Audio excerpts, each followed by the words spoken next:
EBC, Empresa Brasil de Comunicação, informa. Vem aí a Voz do Brasil.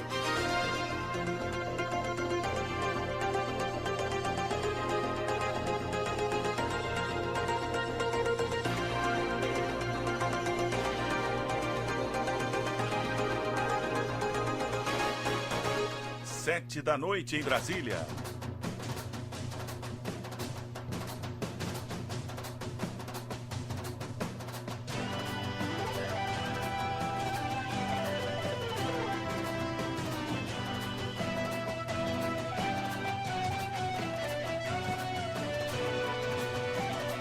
Voz do Brasil.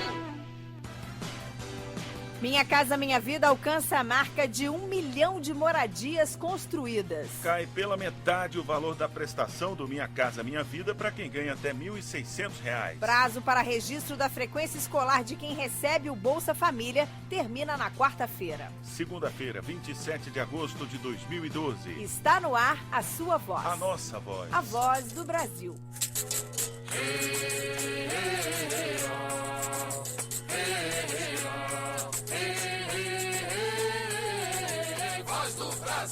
Boa noite, aqui no estúdio da Voz do Brasil, na EBC Serviços, eu, Luciano Seixas e Kátia Sartori.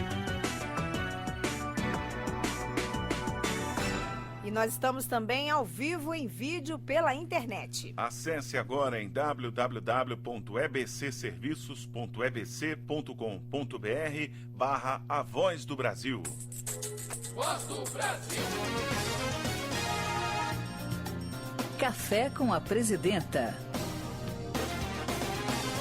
A presidenta Dilma Rousseff afirmou hoje no programa semanal de rádio Café com a Presidenta que o Minha Casa Minha Vida alcançou a marca de 1 milhão de moradias construídas. Segundo Dilma, até 2014 também será atingida a meta de 2.400.000 contratos para a construção de novas residências.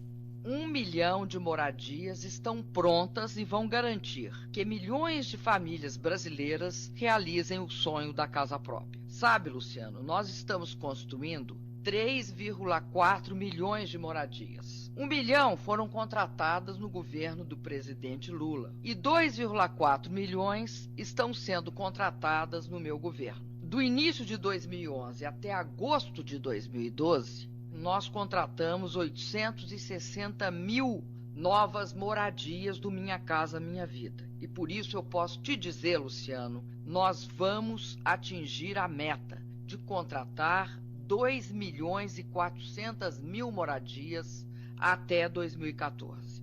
Olha, Luciano, Minha Casa Minha Vida é uma das nossas prioridades, porque o Minha Casa Minha Vida está garantindo moradia digna às famílias brasileiras que nunca tiveram a chance de comprar a casa própria. Investir em moradia digna para a população, Luciano, é investir na proteção e na segurança das famílias. A casa própria contribui para que as famílias tenham uma vida melhor, para que as crianças e os jovens se sintam protegidos, para que os laços familiares e as amizades se desenvolvam, para que as famílias construam um lar. Por isso, Luciano, até 2014, nós vamos investir 150 bilhões de reais no Minha Casa Minha Vida. E hoje, no Diário Oficial da União, Luciano, está publicado o decreto que regulamenta alterações no programa Minha Casa Minha Vida. O decreto fixa em até 95% o valor da ajuda que o governo dá para as famílias com renda de até R$ 1.600, beneficiadas pelo programa Minha Casa Minha Vida. Dessa forma, a parcela mínima passou de 10% para 5% da renda mensal. E a prestação mínima caiu de R$ 50 para R$ 25. Outra alteração prevista no decreto é a ampliação para até R$ 3.100 da renda mensal das famílias reassentadas em função de obras do Programa de Aceleração do Crescimento PAC ou desabrigados do seu único imóvel por desastre natural reconhecido pela União. Nesses casos, o beneficiário não pagará nada pela ajuda e o governo vai custear 100% da prestação por 120 meses. Estudantes de todo o Brasil receberam hoje medalhas de ouro da 7ª edição das Olimpíadas Brasileiras de Matemática nas escolas públicas. A repórter Carolina Monteiro acompanhou a premiação no Rio de Janeiro e tem agora as informações ao vivo. Boa noite, Carolina. Boa noite, Kátia. Boa noite, Luciano. 500 alunos receberam hoje das mãos da presidenta Dilma Rousseff a medalha de ouro da 7ª edição da Olimpíada Brasileira de Matemática das Escolas Públicas.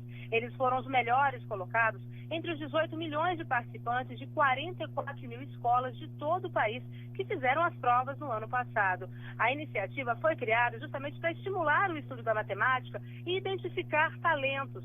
Participam das Olimpíadas alunos do ensino fundamental e médio das escolas públicas de todo o país.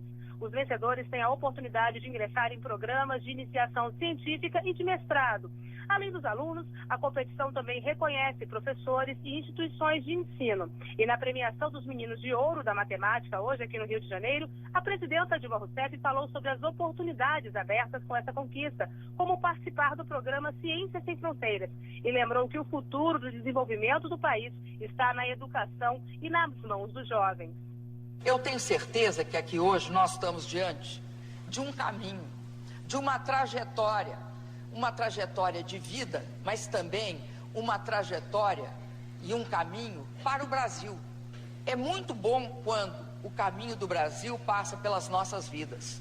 O caminho do Brasil passa pela vida de cada um de vocês. É a vida de vocês sendo bons profissionais, cientistas, tecnólogos, inovadores, professores, que vai permitir que o Brasil cresça num caminho de desenvolvimento. E no dia 15 de setembro vai ser realizada a segunda fase da edição desse ano da Olimpíada Brasileira de Matemática das Escolas Públicas. Devem participar cerca de 900 mil estudantes. Kátia? Obrigada, Carolina Monteiro, pelas informações ao vivo aqui na Voz do Brasil. E as Olimpíadas Brasileiras de Matemática nas escolas públicas, Kátia, já deram bons resultados. É verdade, Luciano. Para estudantes que foram premiados, como Samuel Nascimento de Araújo, que é hoje aluno do curso de computação da Universidade Federal do Ceará. Samuel ganhou uma bolsa no último edital do programa Ciências Sem Fronteiras e embarcou hoje para os Estados Unidos, onde vai estudar um ano na Universidade de Massachusetts. Ele foi medalha de bronze na Olimpíada de Matemática em 2007 e também recebeu menção honrosa em 2008. Isso é uma coisa importante porque ganhar essa medalha me fez me sentir mais satisfeito com a minha área de estudo. Eu gosto muito de matemática e isso me deu mais vontade de estudar a área. Por isso que eu escolhi fazer computação. Tem muito a ver. Gestores de escolas municipais e estaduais têm até esta quarta-feira, dia 29, para enviarem a frequência escolar dos beneficiários do programa Bolsa Família ao Ministério da Educação. As informações sobre a presença em sala de aula nos meses de junho e julho de mais de 18 milhões de crianças e jovens devem ser registradas pelas escolas pela internet, por meio do sistema Presença do MEC. Até a última quinta-feira, dados de mais de 63% dos beneficiários foram registrados no sistema. Os gestores do Bolsa Família do sul do país tiveram o maior percentual de envio de informações, com mais de 68%. Já a região centro-oeste apresentou o menor índice de envio, com 59%. A frequência escolar é uma das contrapartidas necessárias para o recebimento do Bolsa Família. Quem não cumprir o requisito pode ter o benefício bloqueado, suspenso e até cancelado. E os benefícios do Bolsa Família vão ser pagos até a próxima sexta-feira para mais de 13 milhões e 700 mil famílias. Só neste mês, mais 246.200 famílias começaram a fazer parte do programa. Vão ser pagos pelo Ministério do Desenvolvimento Social e Combate à Fome 1 bilhão e 870 milhões de reais. Os beneficiários devem ficar atentos à data do saque, porque o calendário varia de acordo com o número final do cartão do programa. O saque pode ser feito em lotéricas, nos postos Caixa Aqui, no autoatendimento ou nas agências da Caixa. Quem quiser mais informações pode ligar de graça para o 0800 707 2003 ou acessar www.mds.gov.br. E estão aqui em Brasília para conhecer os programas sociais desenvolvidos pelo governo brasileiro como o Bolsa Família, delegações de 11 países, que inclui a China, o Haiti e o Paquistão. Elas participam até quinta-feira do seminário sobre políticas sociais, promovido pela Escola Nacional de Administração Pública, ENAP, em parceria com o Ministério do Desenvolvimento Social e Combate à Fome. 7h10. O Japão classificou a carne de porco produzida em Santa Catarina como livre de febre aftosa. O anúncio foi feito hoje pelo Ministério da Agricultura, Pecuária e Abastecimento. Agora o governo brasileiro vai negociar com o país asiático as condições para a exportação da carne de porco produzida no estado. O Japão é o maior importador de carne suína do mundo e a meta do Ministério da Agricultura é conquistar 10% do mercado japonês, que só no ano passado movimentou mais de 5 bilhões de dólares. A ministra da Secretaria de Relações Institucionais da Presidência da República, Ideli Salvati, afirmou que a classificação do Japão abre portas para outros mercados, como Europa e Estados Unidos, e que as exportações do produto devem dobrar no estado. A ministra acredita que as exportações de carne de porco para o Japão devem começar já no ano que vem. A perspectiva que nós temos pelo volume de carne suína que o Japão compra é de que nós possamos quase que dobrar a nossa exportação de carne suína catarinense. O que é uma excelente notícia, né, para tanto o nosso estado, para os nossos produtores e também para os nossos agricultores, né, porque a cadeia produtiva ela está montada, né, em Santa Catarina, tendo como base de sustentação a agricultura familiar. Voz do Brasil. O número de empresas em atividade aqui no Brasil cresceu 6,1% entre 2009 e 2010. Considerando apenas a quantidade de novos empreendimentos empresariais criados em 2010, o número chega a 1 milhão. Os dados são da pesquisa Demografia das Empresas e foram divulgados hoje pelo IBGE. O estudo faz uma análise do mercado empresarial através de indicadores como entrada, saída, reentrada e sobrevivência das empresas. Paulo La Sálvia. Em 2010, mais empresas foram abertas do que fechadas no Brasil. O saldo positivo foi de quase 262 mil novas empresas, um crescimento de 6,1% em relação ao ano anterior. O dado é da pesquisa Demografia das Empresas do Instituto Brasileiro de Geografia e Estatística, IBGE. Se forem considerados apenas os novos negócios que abriram as portas há 2 anos, o número chega a 1 milhão, com a mesma quantidade de empregos gerados. A explicação para os resultados, segundo a pesquisadora do IBGE, Denise Guichard, está na recuperação da economia.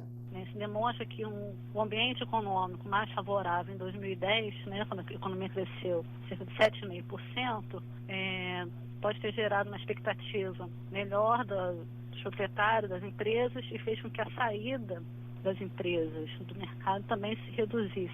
O destaque da pesquisa do IBGE foi o comércio, que sozinho foi responsável por pouco mais de 350 mil novos empregos em 2010. A pesquisadora Denise Guichard, do IBGE, aponta os motivos desse crescimento no setor. O comércio, impulsionado pelo fortalecimento do mercado interno, né, de crédito, realmente saiu, foi uma atividade que realmente saiu fortalecida. A pesquisa Demografia das Empresas do IBGE revela ainda que em 2010 existiam no país 4 milhões e meio de empresas em atividade, que empregavam mais de 37 milhões de pessoas. De Brasília, Paulo La Sálvia.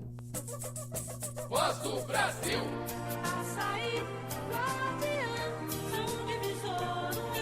Delícia tomar um açaí geladinho com frutas, granola, né, Luciano? Bom mesmo, hein, Kátia? E é uma fruta que vem de longe e que já conquistou o gosto de muita gente que mora nas capitais brasileiras, principalmente os atletas. E para quem produz açaí no Pará, nós temos uma boa notícia. Eles vão poder contar com uma ajuda para evitar prejuízos causados pelo preço baixo da fruta no mercado. É que a Companhia Nacional de Abastecimento, a CONAB, oferece um subsídio para os produtores que não conseguem vender a fruta pelo preço mínimo estabelecido pelo órgão. Isso quer dizer que se o quilo do açaí for vendido por menos de 86 centavos, a CONAB vai pagar a diferença para o produtor. O Pará produz cerca de 600 mil toneladas de açaí por ano, 90% da produção nacional. Segundo o presidente do Instituto Açaí, Arnaldo da Costa e Silva, além de ser uma fonte de renda, o produto é um alimento típico da região. O açaí ele é alimento natural aqui para toda a região, né? Ele faz parte, como faz o pão de vocês, o leite, dia a dia, né? O açaí, para nós aqui, ele é consumido 3 vezes ao dia. É uma cultura da região, né? Mas, desde o mês de julho, o preço do açaí tem sofrido com quedas. O litro do produto, que era comercializado em média a R$ 12,00, hoje pode ser encontrado a R$ 8,00. Se a diminuição é vantagem para o consumidor, para os extrativistas é sinônimo de dificuldades. É o que afirma o presidente da Cooperativa de Produtores de Frutas de Vila Maiotá, Moésio Rodrigues Figueiró. A gente sofre muita dificuldade, não temos quem compre esse nosso produto. Ele fica num preço muito baixo na safra, aí quando chega nesse período bem entre safra, a gente não consegue pagar as contas que tem a pagar e a gente com isso sofre essa grande necessidade. Por esse motivo, a Superintendência Regional da Companhia Nacional de Abastecimento, CONAB, no Pará, está garantindo uma complementação em dinheiro para os extrativistas que receberam menos que o preço mínimo de comercialização, calculado em 86 centavos por quilo, como explica a gerente de operações da CONAB, Karina Vilar de Mello. O açaí ele tem um preço mínimo fixado. O extrativista, se ele estiver comercializando por um preço inferior ao preço mínimo, ele tem que acionar a CONAB.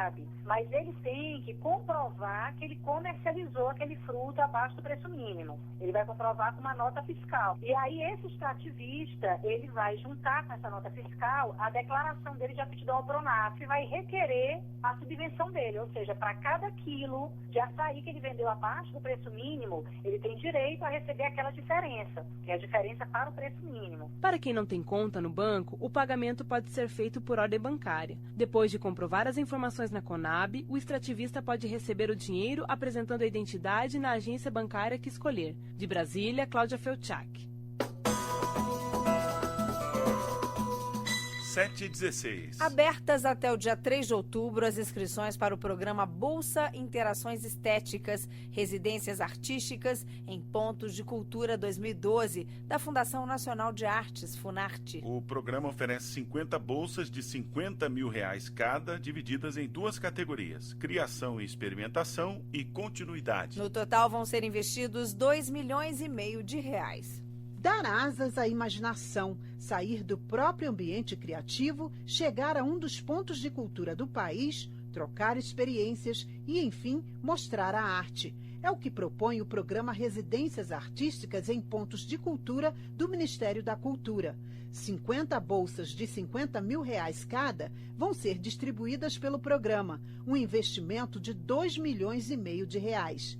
Qualquer artista pode participar. É só criar um projeto direcionado para música, teatro, literatura, desenho ou outro tipo de linguagem e apresentá-lo no ato da inscrição, que só pode ser feita pelos Correios. De acordo com a secretária da Cidadania e da Diversidade Cultural do Ministério da Cultura, Márcia Hollenberg, o projeto tem que ter a interação com a comunidade. É um trabalho que integra a proposta de um artista a um ponto de cultura envolvendo a comunidade num trabalho de interação estética com alguma linguagem artística, que seja a música, o teatro, as artes visuais. O programa é dividido em 2 categorias, a da criação e da experimentação, onde o artista escolhe um dos 3.700 pontos de cultura no país para fazer o intercâmbio cultural, e a categoria da continuidade, que é exclusiva para quem já ganhou pelo menos uma edição.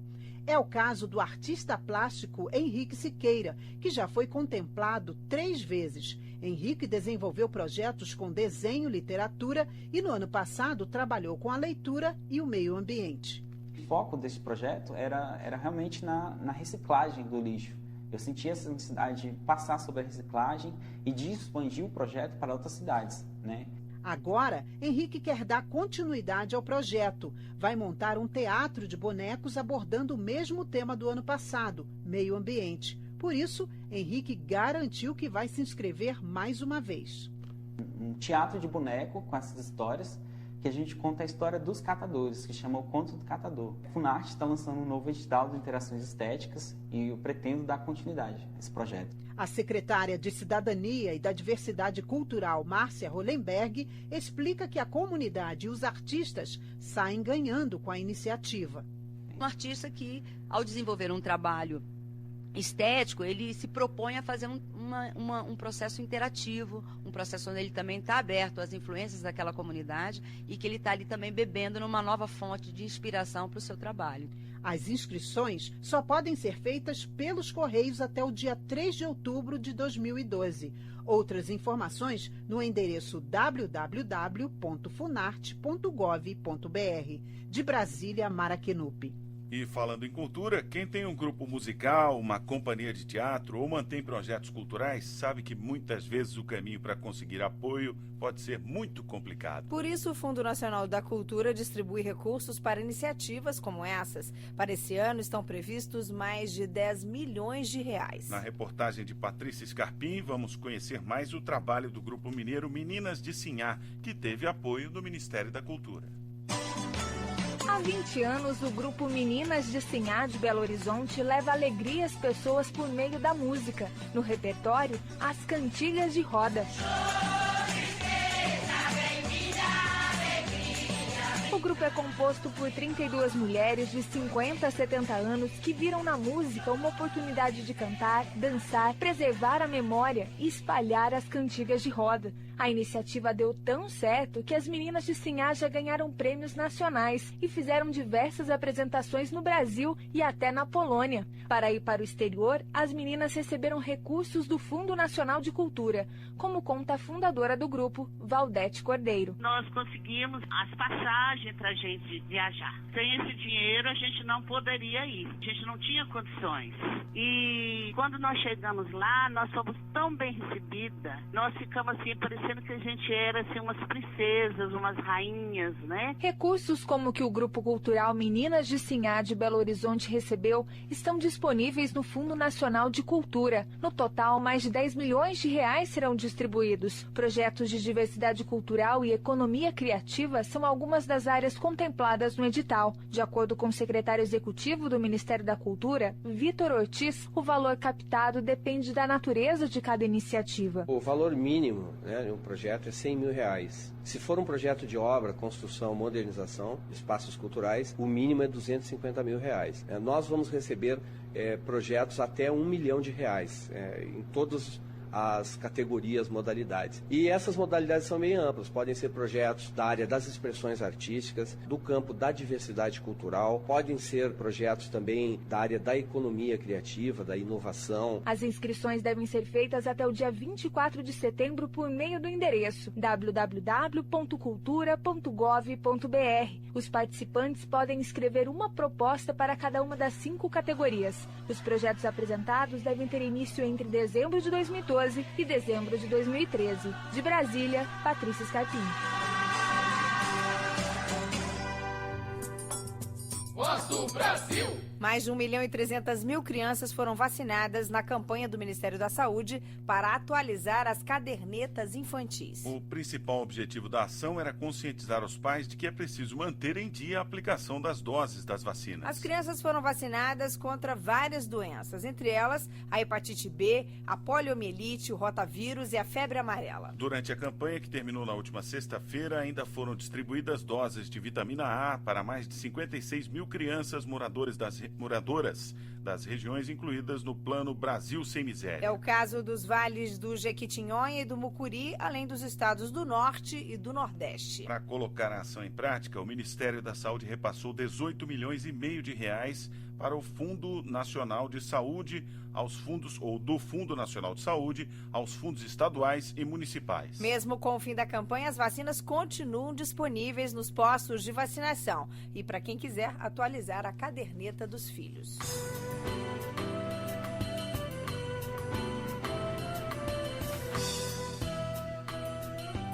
Veículos de transporte de passageiros tipo micro-ônibus particulares ou públicos, fabricados a partir de 1º de janeiro de 2014, vão precisar seguir normas mínimas de segurança. As normas foram publicadas hoje pelo Conselho Nacional de Trânsito, CONTRAN, no Diário Oficial da União. Entre as exigências, os micro-ônibus vão precisar ter corredor ou área de acesso dos passageiros a todas as filas de bancos e também as portas e as saídas de emergência. Também vão ter que ter janelas de emergência com mecanismos de abertura e saída de emergência no teto. E a utilização de pneus reformados nesses veículos fica proibida. Você ouviu hoje na Voz do Brasil. Minha Casa Minha Vida alcança a marca de 1 milhão de moradias construídas. Cai pela metade o valor da prestação do Minha Casa Minha Vida para quem ganha até R$ 1.600. Prazo para registro da frequência escolar de quem recebe o Bolsa Família termina na quarta-feira. Esse foi o noticiário do Poder Executivo, uma produção da equipe de jornalismo da EBC Serviços. Siga a Voz do Brasil no Twitter, twitter.com/A Voz do Brasil. Voltamos amanhã. Boa noite. Fique agora com as notícias do Poder Judiciário e do Congresso Nacional. Boa noite a todos e até amanhã.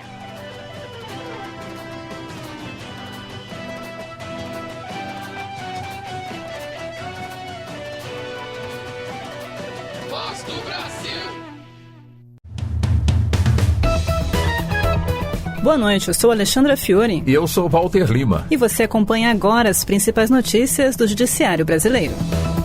Supremo retoma julgamento da ação penal 470. Eleitores já podem consultar lista de doadores antes das eleições municipais. Justiça do Amazonas adere a programa para a redução do consumo de energia elétrica.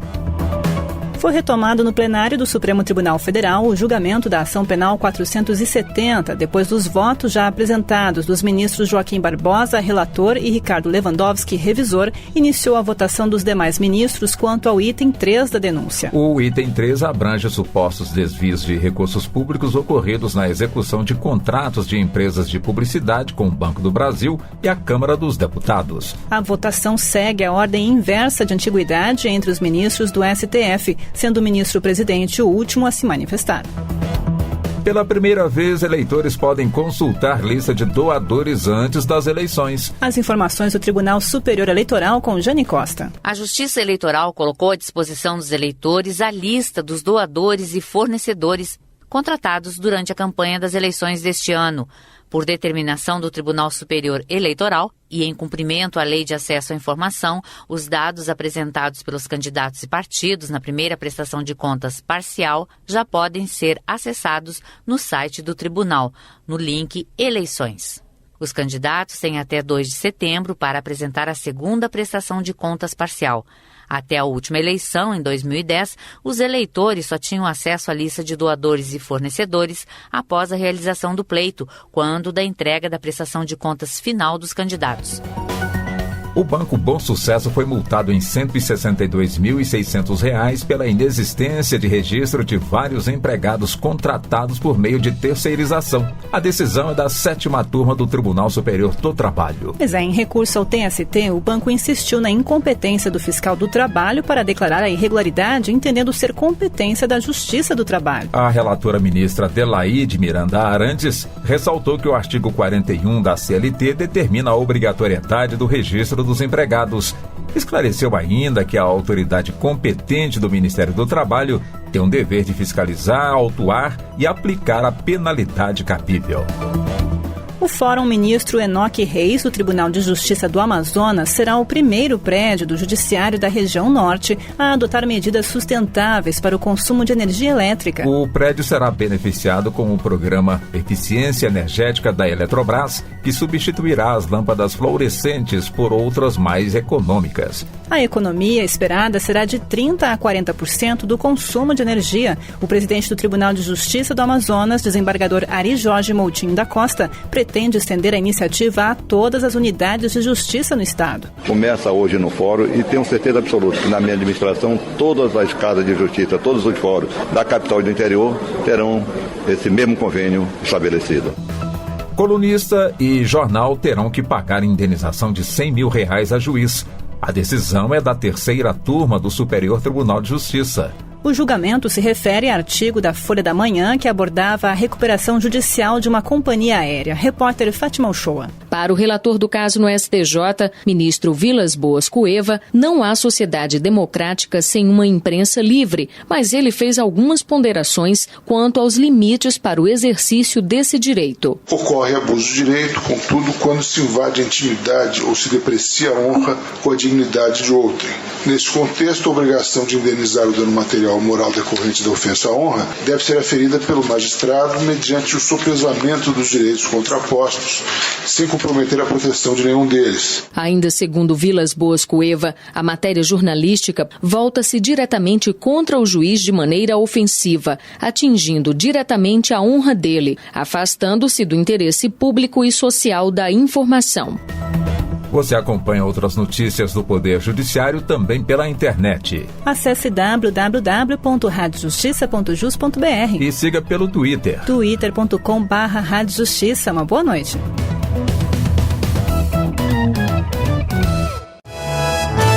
Dono da construtora Delta e ex-diretor do DENIT são esperados amanhã na CPI mista do Cachoeira. Lídice da Mata defende punição para crimes motivados pela homofobia. Desigualdade no Brasil ainda é grande, mas já caiu bastante, afirma Rodrigo Hollenberg. Estes são os destaques de hoje do Jornal do Senado, que começa agora.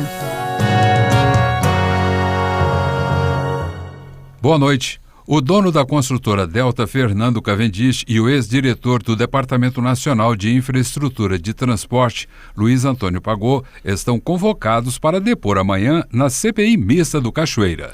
Um grupo de parlamentares da CPI quer que o relator faça perguntas, mesmo que os depoentes apresentem habeas corpus para permanecerem em silêncio. Repórter Érica Christian.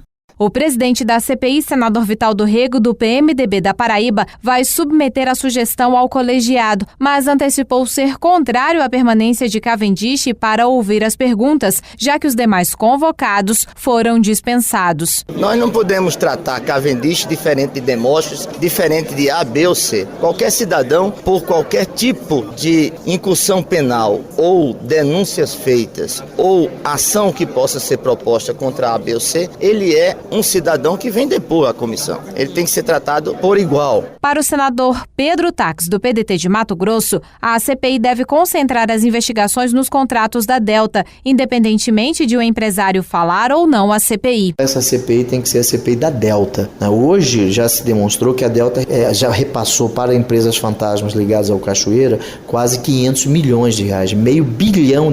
Isto prova que nós temos que caminhar para este ritmo. Também deve comparecer amanhã à CPI o empresário Adir Assad, dono de empreiteiras fantasmas usadas no esquema de corrupção do contraventor Carlos Ramos. Outro convocado é o contador Gilmar Carvalho, ex-marido de uma comerciante que teria tido o nome incluído indevidamente em empresas fantasmas do Grupo de Cachoeira. O senador Fernando Collor, do PTB de Alagoas, acusou o procurador-geral da República, Roberto Gurgel, de crimes de responsabilidade, improbidade administrativa e prevaricação, e insistiu que ele deve ser convocado pela CPI mista do Cachoeira. Segundo o senador, Gurgel foi omisso em relação à Operação Vegas, o que influenciou o resultado das eleições para o governo de Goiás. Fernando Collor também afirmou que a esposa do Procurador-Geral da República, a subprocuradora Cláudia Sampaio Marques, está envolvida nas supostas irregularidades. O fato de o procurador-geral concentrar nas mãos de sua esposa, a subprocuradora Cláudia Sampaio Marques, todos os processos que envolvem autoridades com prerrogativa de foro, constitui improbidade administrativa. Já o líder do PSDB, senador Álvaro Dias, criticou o ex-presidente Luiz Inácio Lula da Silva por ter dito ao jornal The New York Times que o mensalão não existiu e que tudo não passou de uso de dinheiro de Caixa 2 para o pagamento de campanhas eleitorais. Para Álvaro Dias, as declarações de Lula são cínicas porque os crimes de que são acusados os réus que estão sendo julgados no Supremo Tribunal Federal não se limitam à Caixa 2. Eles são acusados também de enriquecimento ilícito, peculato, evasão de divisas, sonegação fiscal, corrupção e lavagem de dinheiro. Não há razão para o presidente reiterar na cínica tentativa de confundir a opinião pública no momento em que se julga o mensalão. O presidente, na melhor das hipóteses ou na pior das hipóteses, deveria optar pelo silêncio e aguardar o julgamento do Supremo Tribunal Federal. A senadora Lídice da Mata, do PSB, lamentou o assassinato de 2 jovens em Camaçari, na região metropolitana da Bahia, que é apontado pelas investigações iniciais como um crime de homofobia. Caso isso seja confirmado, o número de mortes de homossexuais na Bahia subirá para 17 neste ano. Segundo o Grupo Gay da Bahia, o estado é campeão nesse tipo de crime, respondendo por 28 das 266 mortes ligadas à homofobia no Brasil no ano passado. Em seguida, vem Pernambuco com 25 e São Paulo com 24. Lídice da Mata espera que o novo Código Penal que está em estudo no Senado ajude a combater a homofobia e todo tipo de intolerância. A intolerância na Bahia e no Brasil precisa, enquanto crime, ser combatido e duramente punida. Defenderei um código que haverá de enquadrar crimes como este, não apenas a homofobia, mas a todo atentado à diversidade perpetrado por grupos ou indivíduos que buscam sua autoafirmação na base da supressão do que é diferente. Seja diferente na cor, raça, origem, gênero, orientação sexual, religiosa, política e até de time esportivo. O senador Rodrigo Hollenberg, do PSB do Distrito Federal, afirmou que o relatório das Nações Unidas sobre desigualdade nos países latino-americanos não é tão ruim para o Brasil. O relatório diz que o Brasil tem a quarta maior desigualdade de renda da América Latina, mas também mostra que o país avançou no combate a essa desigualdade. Prova disso, segundo o senador, é que em 1990 o Brasil tinha a pior distribuição de renda. Agora está na quarta posição. Nesse período, o país também reduziu o número de pessoas que vivem em situação de pobreza ou indigência. Isso se deu em função de algumas políticas que precisam ser aprofundadas, como, por exemplo, o aumento do poder real do valor do salário mínimo. É importante registrar o papel da Bolsa Família no sentido de fazer com que aquelas populações muito pobres pudessem alcançar o nível mínimo de consumo que lhe desse uma boa condição de vida. Importante registrar também o avanço do programa Minha Casa Minha Vida. O senador Cacildo Maldaner, do PMDB catarinense, elogiou o plano de concessões de rodovias e ferrovias que o governo lançou este mês. Ele acredita que o modelo de concessão para a exploração das ferrovias pela iniciativa privada vai ajudar a reduzir o atraso do país nessa modalidade de transporte. Segundo Cacildo Maldaner, o plano também prevê a retomada de licitações para construção, restauração e manutenção de quase 8 mil quilômetros de rodovias com investimentos de 16 bilhões e meio de reais. Para Maldaner, isso vai ajudar o país a superar obstáculos que atrapalham o desenvolvimento nacional. É preciso reconhecer que o caminho escolhido pela presidência foi acertado. Evidentemente, ainda temos outras ações essenciais que não podem ser esquecidas, com igual capacidade de dotar o país de condições para seu desenvolvimento. Atenho-me a duas delas: a reforma tributária e um novo pacto federativo, que redistribua não apenas a arrecadação, mas também as atribuições de competências dos entes federados. As ouvidorias estão se tornando o principal canal de acesso da sociedade ao poder público e, em muitas situações, assumem a função de local para denúncias, reclamações e solução de problemas. Foi o que afirmaram ouvidores que participaram hoje de uma audiência na Comissão de Direitos Humanos do Senado, como informa o repórter Roberto Fragoso. A Comissão de Direitos Humanos do Senado recebeu ouvidores de diversos setores para falar sobre o papel desses órgãos na garantia dos direitos humanos. O presidente do colegiado, senador Paulo Paim, do PT do Rio Grande do Sul, lembrou que por meio delas os cidadãos podem registrar queixas, denúncias, críticas e sugestões em todas as áreas. As ouvidorias representam um canal para promover e aumentar a satisfação ou a insatisfação da sociedade em relação aos seus direitos assegurados em lei ou desrespeito aos mesmos. As ouvidorias têm contribuído muito para a solução de conflitos sociais, dos conflitos individuais e coletivos. Ana Paula Gonçalves, ouvidora da Secretaria Especial de Políticas para as Mulheres, lembrou que muitos dos pontos da Lei Maria da Penha e do Sistema de Atendimento às Vítimas da Violência Doméstica foram resultado de contribuições e cobranças levadas às ouvidorias. A ouvidoria que é o termômetro disso, porque a partir do momento em que a gente recebe essas demandas, a gente pode trazer a pressão para dentro do órgão e para dentro do governo como um todo. Já Regina Fontes, da Ouvidoria do Senado, chamou a sociedade a atuar mais nos trabalhos da Casa por meio do órgão, lembrando que a participação do eleitor não termina no voto a cada 4 4 anos. Para fazer uma solicitação, reclamação, crítica, elogio, denúncia ou sugestão ao Senado, você pode comparecer pessoalmente à ouvidoria no anexo 2 do Senado. Pode também enviar carta ou mensagem pela internet. O endereço é www.senado.gov.br/ouvidoria. Você pode ainda usar o serviço Alô Senado no telefone 0800 61 22 11. A ligação é gratuita. Jornal do Senado, apresentação Osório Anquises e Rita Zumba, áudio Eliseu Caires. Acompanhe agora as notícias da Câmara dos Deputados. Boa noite. Boa noite.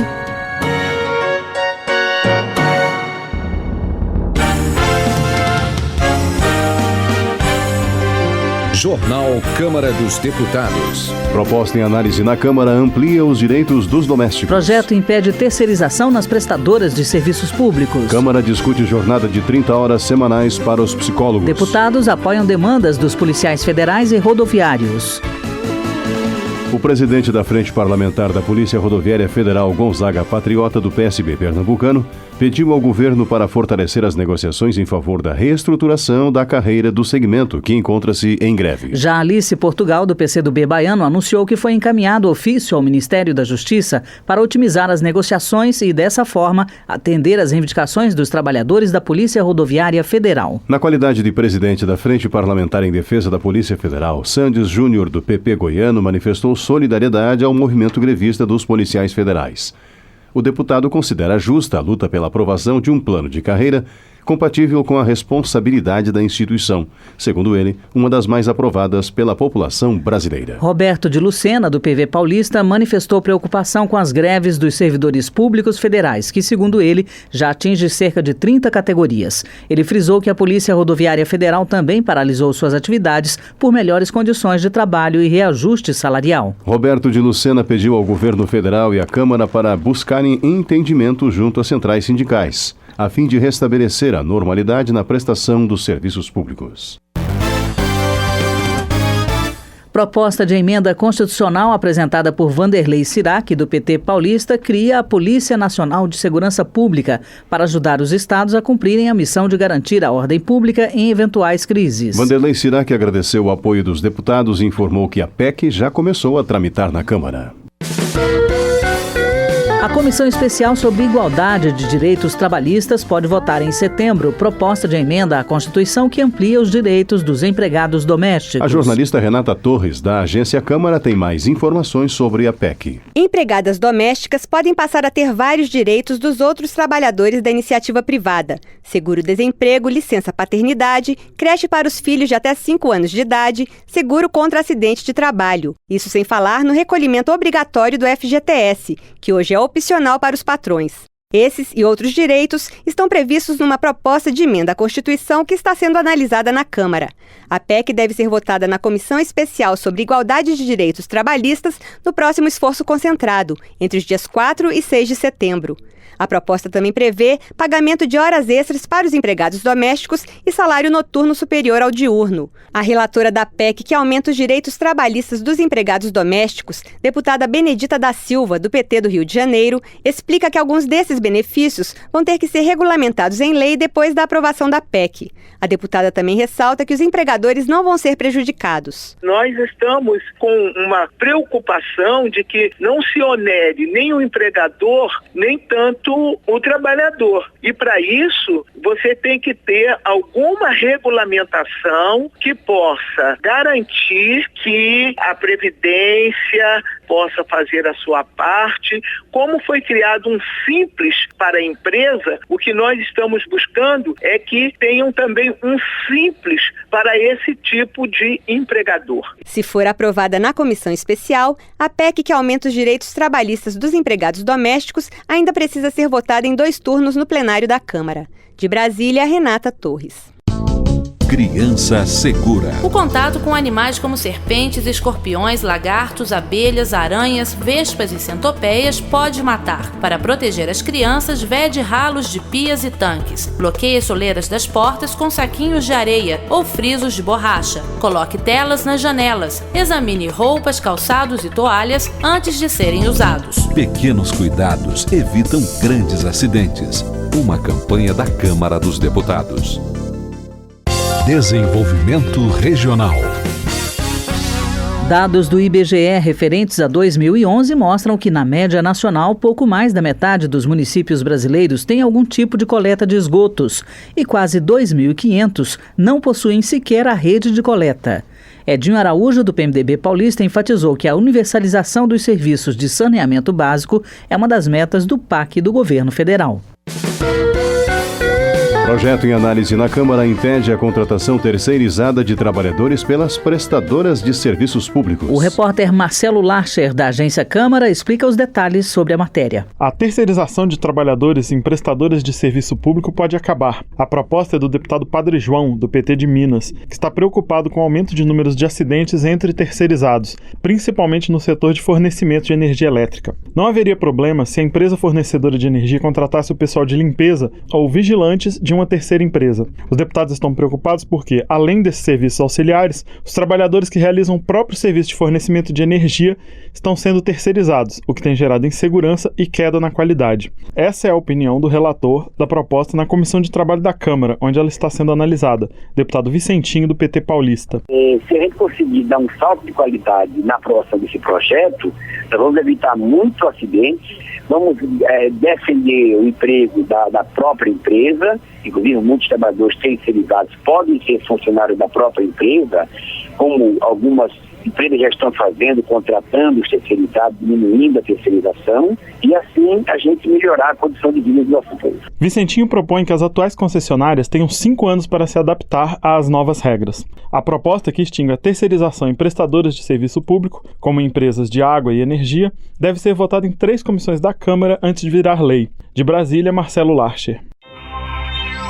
Ouça a Rádio Câmara em todo o Brasil via satélite. Se a sua recepção for analógica, sintonize a banda C, frequência de 4.090 MHz, polarização horizontal. Se sua recepção for digital, sintonize a banda C, frequência de 3.628 MHz, polarização horizontal. Mais informações, acesse www.radio.câmara.gov.br ou ligue 0 operadora 61 3216 1730. O segundo Congresso dos Trabalhadores do Meio Rural foi realizado em Brasília. Marcon, do PT Gaúcho, narrou que o encontro reuniu organizações do segmento, quilombolas e pescadores para elaborar uma pauta de reivindicação ao governo federal para melhorar a vida no campo. Também Assis Melo, do PCdoB Gaúcho, registrou a realização do Encontro Unitário dos Trabalhadores e Povos do Campo, das Águas e das Florestas, organizado pela Confederação Nacional dos Trabalhadores na Agricultura, que encerrou os debates com a marcha em defesa da reforma agrária. Luci Choinac, do PT catarinense, parabenizou os movimentos sociais que conseguiram, no Congresso Nacional, unificar forças que defendem as atividades no campo para propor sugestões para a área social e discutir a política implementada pelo governo federal. Agricultura. A seca nos Estados Unidos está provocando o desabastecimento de milho e o aumento do custo de produção para a suinocultura e a avicultura em Santa Catarina. Valdir Colato, do PMDB, pediu ao governo federal que libere recursos com urgência para que os agricultores possam continuar produzindo carne suína e de aves. A Comissão de Trabalho da Câmara aprovou o projeto que garante ao pescador artesanal o direito de receber seguro-desemprego sempre que alguma situação impeça o profissional de exercer a atividade pesqueira. O repórter Murilo Souza, da Agência Câmara, tem mais detalhes sobre a proposta. Atualmente, o seguro-desemprego só é pago ao pescador durante o período do defeso, época em que qualquer modalidade de pesca, incluindo a artesanal, é proibida para permitir a reprodução das espécies.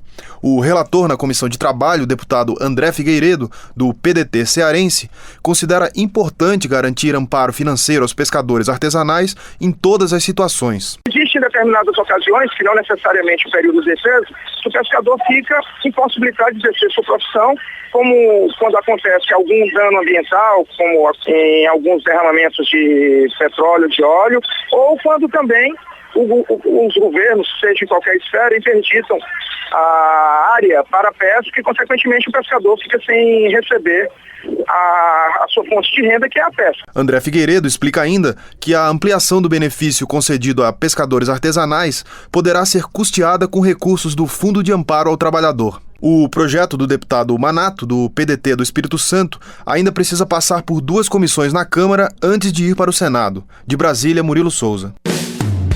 Relações Exteriores. O jornalista Julian Assange, que divulgou correspondências sigilosas e confidenciais da diplomacia norte-americana, pediu asilo político à Embaixada do Equador em Londres.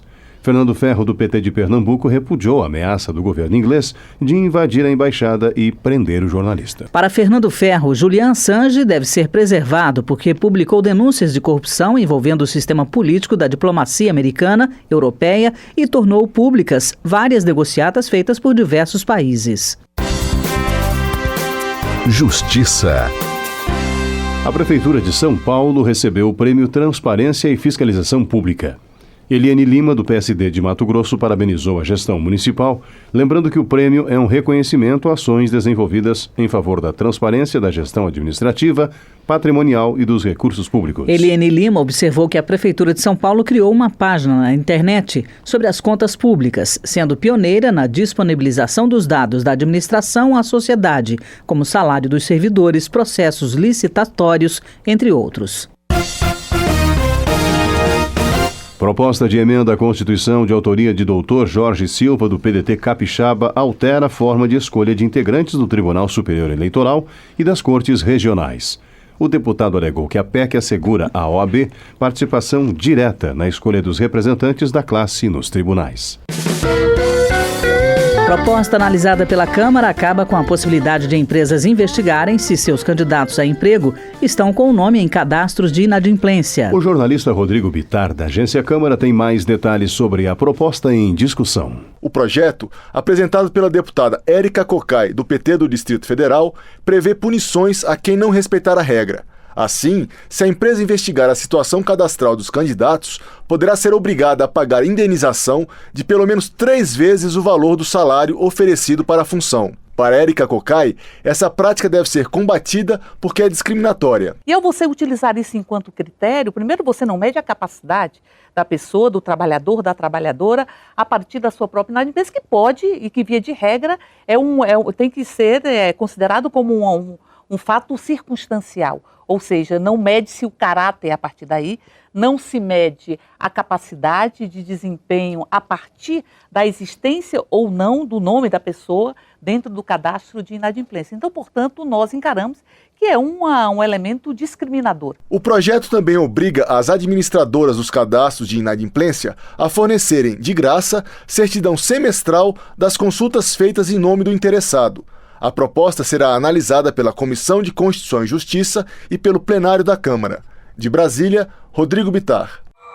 Só este ano circularão pela internet mais informações do que o conhecimento acumulado nos últimos 5.000 anos. Fique atualizado. Acesse radio.câmara.gov.br, assine o boletim eletrônico e acompanhe as discussões que vão modificar o seu futuro. Essa viagem pode acabar mal. O crack leva 10 segundos para fazer efeito. Gera euforia e excitação. Acelera a respiração e os batimentos cardíacos. Depois vem a depressão, o delírio e a fissura por novas doses para compensar o mal-estar. O usuário tem alucinações, paranoia e ilusões de perseguição. A vida vira um inferno. Fique esperto. Diga não. Uma campanha da Polícia Federal e da Câmara dos Deputados.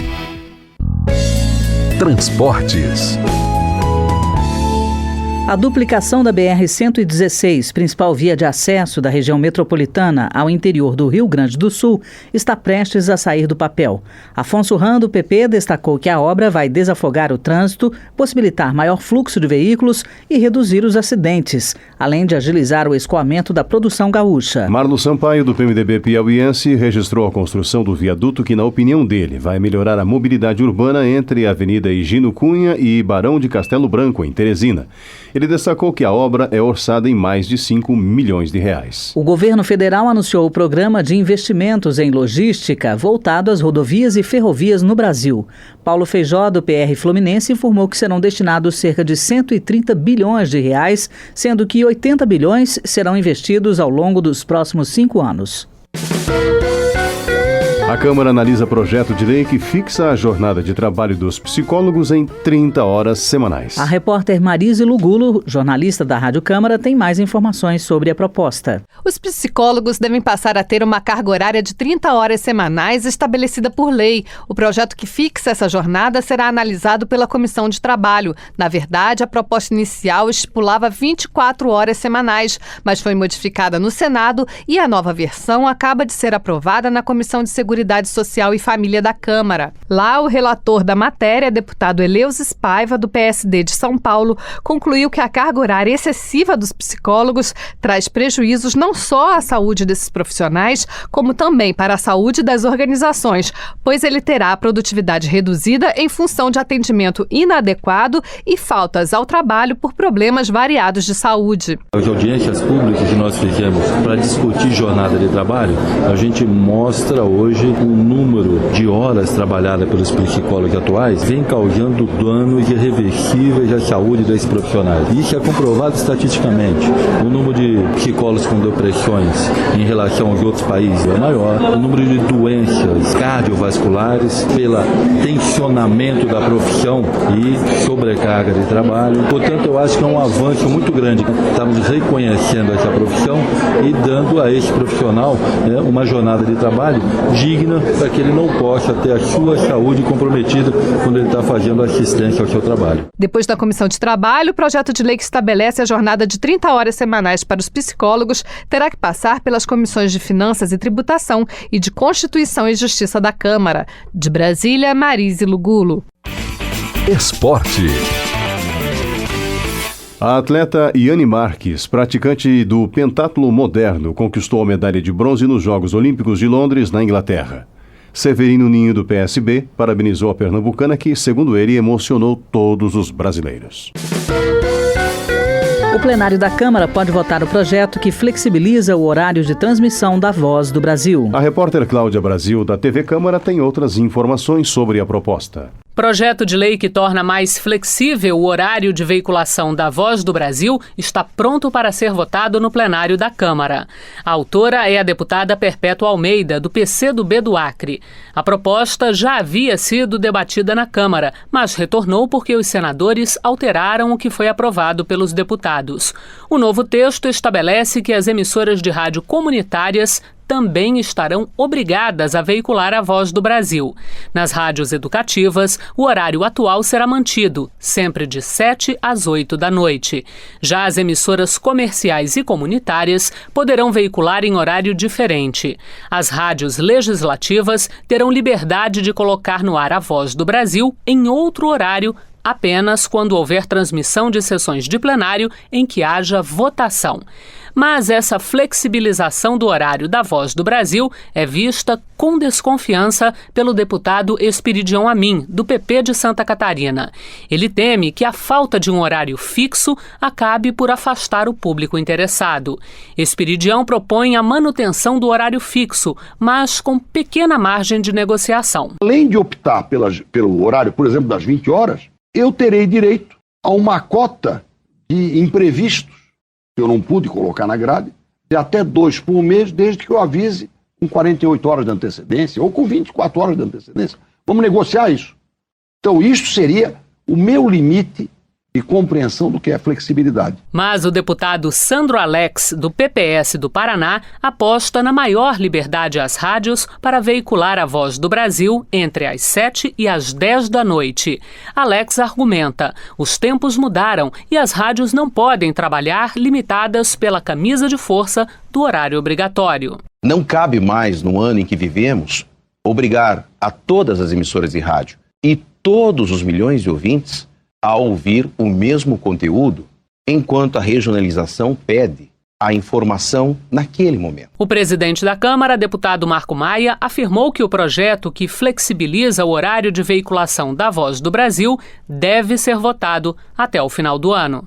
De Brasília, Cláudia Brasil. Termina aqui o jornal Câmara dos Deputados. Ouça agora as notícias do Tribunal de Contas da União. Minuto do TCU. O Tribunal de Contas da União constatou que o portal de acompanhamento de gastos para a Copa de 2014 não está sendo atualizado tempestivamente. O site serve para facilitar o monitoramento dos gastos e da execução das obras do Mundial. Sua alimentação periódica é obrigação dos gestores que recebem recursos públicos para a execução das obras. Instituições como a Agência Nacional de Aviação Civil e o Departamento Nacional de Infraestrutura Terrestre terão prazos de 30 dias para inserir e atualizar conteúdos relativos ao mega-evento. O tribunal também verificou a ausência, em contratos da Caixa Econômica Federal, de cláusulas sobre a obrigatoriedade da inserção e atualização dos conteúdos. A Caixa e o BNDES só podem repassar recursos após os beneficiários dos empréstimos atualizarem os dados e documentos no portal da Copa. O relator do trabalho é o ministro Valmir Campelo. TCU – Fiscalização a serviço da sociedade.